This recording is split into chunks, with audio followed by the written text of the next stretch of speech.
Day 4 on our drive across the Rust Belt. What I'm learning in these factory towns is that there are many different stories, many different perspectives. How's the economy doing here in Warren, Ohio? I'm trying to think of different ways to say horrible. The economy's doing fine here in God's country. You voted for President Obama in 2008. What about this year? Oh, it's not a chance. Warren, Ohio and Lordstown, Ohio. Two towns 15 minutes apart with two very different stories. Does this town really revolve around the GM plant? Yes. No question. No question.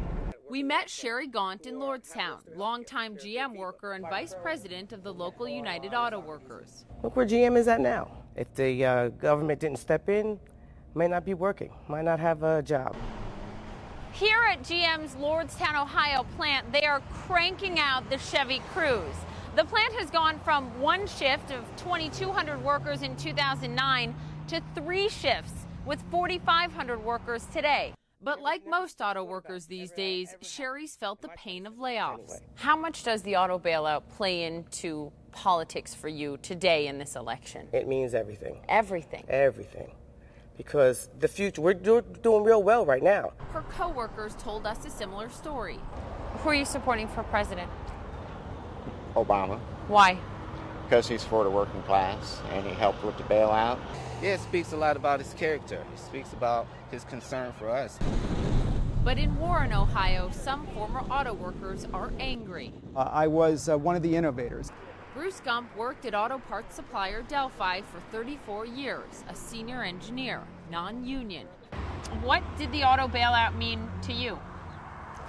The auto bailout, the effect on me and my family is a loss of all of my health care insurance, a loss of all of my life insurance, a reduction of my pension by 30% for the rest of my life. He and his fellow Delphi retirees think they've been thrown under the bus by the Obama administration. He certainly didn't protect my pension. I was just roadkill and to be kicked to the curb and out of the way. Bruce Gump says he and thousands of salaried Delphi retirees saw their pensions slashed and lost their health and insurance benefits as part of the deal so Delphi could emerge from bankruptcy in 2009. General Motors needed its biggest supplier, Delphi, to be healthy. What are you fighting for right now? What do you want to see? The full restoration of our pensions. He's fighting here and in Washington.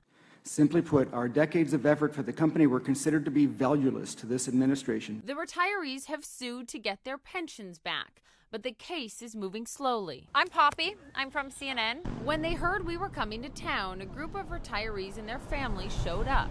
Raise your hand if you supported President Obama in the last election. Raise your hand if you're supporting President Obama this year. No, we're not. He didn't bail us out. He left us behind. I've lost 40% of my pension, all of my health care, and all my life insurance. For the first time in my life, my husband and I, this past spring, asked for the Republican Party ticket. President Obama will be a hard sell for these folks in Ohio, a state he's visited more times than any other, a state he's fighting hard to win again. Poppy Harlow, CNN, Ohio.